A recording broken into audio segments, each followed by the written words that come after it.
Nos anos 70, antes da pirâmide alimentar ganhar popularidade, o Departamento de Agricultura dos Estados Unidos estava em busca de um novo guia alimentar para apresentar à população. Para isso, contrataram diversos especialistas, incluindo uma mulher chamada Louise Light. No entanto, o que eles não previram foi que Louise não estava alinhada com os interesses das grandes indústrias alimentícias. Ela tinha um genuíno compromisso com a nutrição, o que rapidamente se mostraria um desafio para o departamento. Louise Light rapidamente propôs um novo guia alimentar que enfatizava alimentos naturais como frutas e vegetais frescos. Mas, além disso, incentivava também o consumo de fontes de proteínas como carnes e ovos, e em vez de rejeitar gorduras naturais, valorizava fontes como as gorduras prensadas a frio, especialmente o azeite de oliva. Louise Light impunha limites ao consumo de açúcares e grãos refinados, como pães industrializados e biscoitos, excluindo completamente doces e alimentos não saudáveis. E a razão por trás disso? A pirâmide alimentar nunca teve como foco a nossa saúde. Segundo Louise Light, a pirâmide foi vendida ao maior interessado, a indústria de grãos. Louise e sua equipe orgulhosamente apresentaram as novas diretrizes ao Departamento de Agricultura dos Estados Unidos, mas foram rejeitados. Em vez disso, eles lançaram uma versão modificada que era tão distorcida que mal podia ser reconhecida em comparação com a original. Agora instruía os americanos a comer entre 6 a 11 porções de carboidratos processados feitos por indústrias. Isso equivale a até 13 fatias de pão por dia, ou quase uma caixa inteira de cereal açucarado. We're onto something big here and it affects all of you. It's the food pyramid, which turns out is a pyramid scheme. Esta pirâmide foi oficialmente introduzida ao grande público em 1980, e as pessoas apenas seguiram com muita confiança. Mas a obesidade disparou. Veja o que aconteceu desde 1980. Nos Estados Unidos, por exemplo, o aumento da obesidade coincide com o início das diretrizes dietéticas e a adoção da pirâmide alimentar.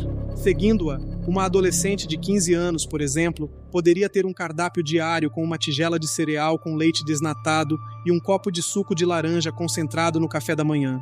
Biscoitos carregados de açúcares como lanche da manhã, batatas fritas e um refrigerante no almoço, pudim como lanche da tarde, nuggets de frango com biscoito no jantar e ainda um sorvete com gordura trans de sobremesa.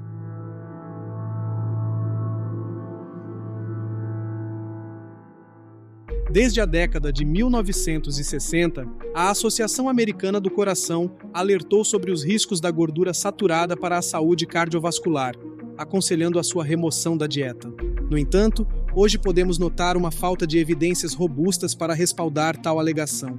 A pergunta que fica é: onde estão as evidências? Muitos associados à Associação Americana do Coração aconselharam as pessoas a consumir margarina carregada de gordura trans. Enquanto condenavam a gordura saturada, aqueles que tinham mais gordura trans na dieta apresentavam maiores taxas de doenças cardíacas e diabetes. O governo americano, por exemplo, reformula suas diretrizes dietéticas a cada 5 anos, e ao observarmos de perto a comissão encarregada desta tarefa nos Estados Unidos, percebemos que vários de seus membros têm laços financeiros com a indústria alimentícia.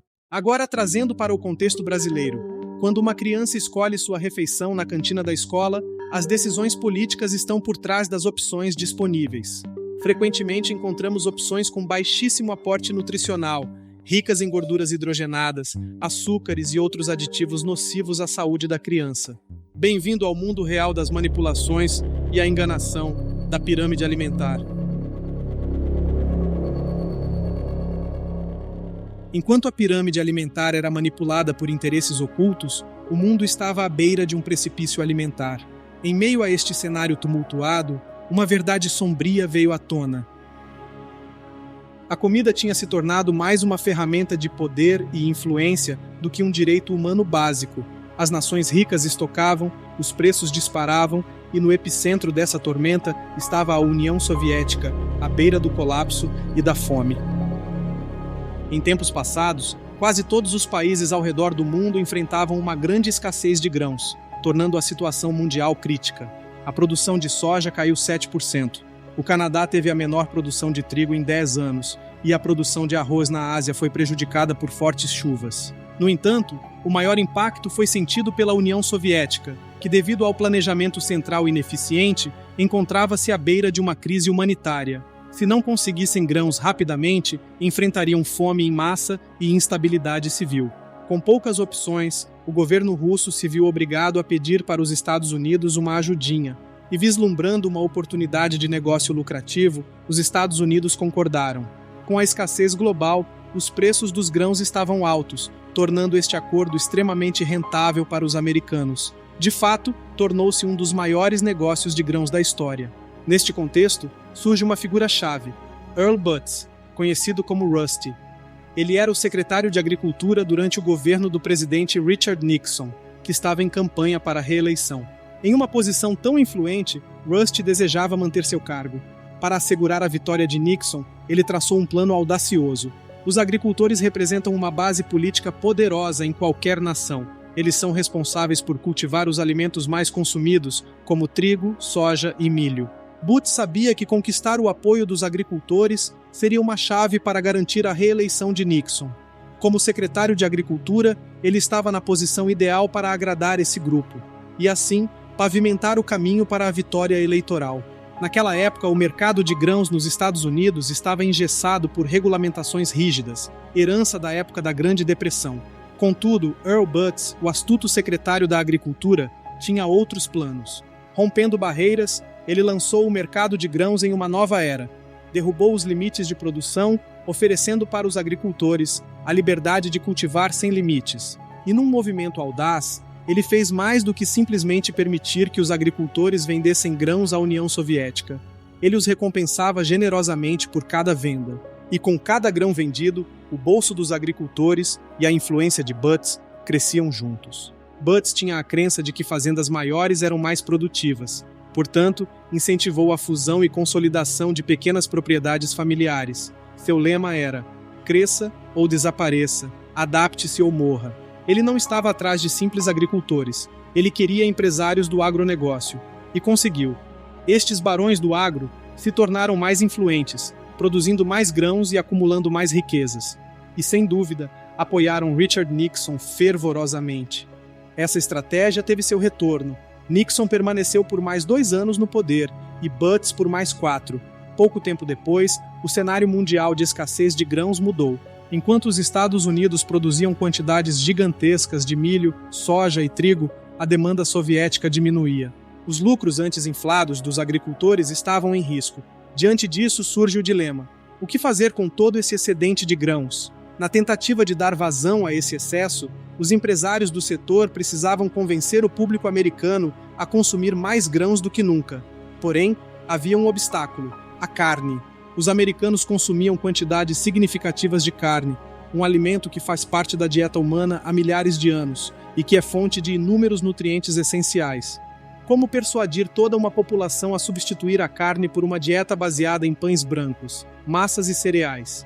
Eis que surge uma oportunidade para a indústria. Na década de 1970, doenças cardíacas tornaram-se uma epidemia nos Estados Unidos. Homens de meia idade começaram a desenvolver problemas cardíacos em taxas nunca antes vistas. O câncer antes raro também estava em ascensão. Então, em vez de associar estas doenças ao aumento no consumo de alimentos ultraprocessados ou à prevalência do tabagismo, a indústria encontrou o bode expiatório perfeito: a carne e a gordura saturada. Surge então um novo protagonista nesta trama, envolto em controvérsias e embates científicos: a hipótese dieta-coração. A mente por trás dessa teoria? Ancel Keys, um fisiologista que rapidamente se tornou uma autoridade incontestável no cenário da saúde global.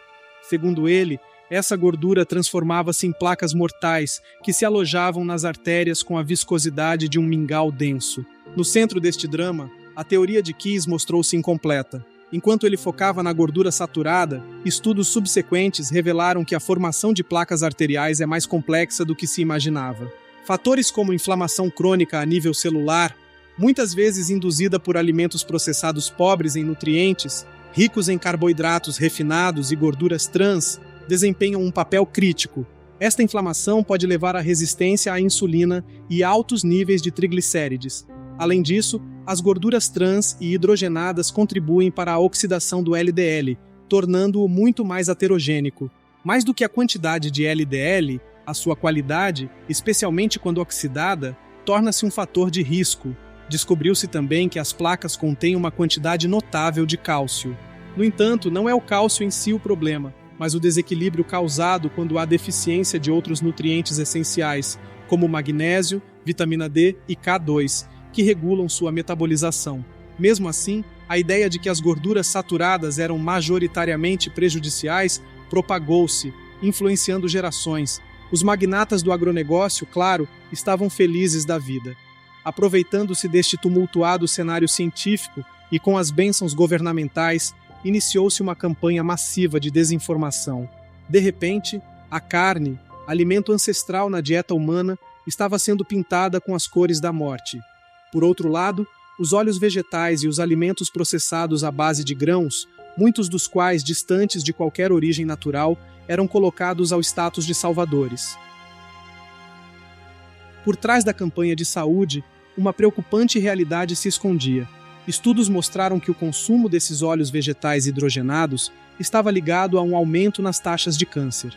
Crescentes pesquisas sugeriam que esses óleos poderiam danificar as membranas celulares, afetando o modo como nossas células metabolizam a glicose. Esse comprometimento pode levar à resistência à insulina, que é um fator de risco para diabetes tipo 2, entre outras doenças crônicas.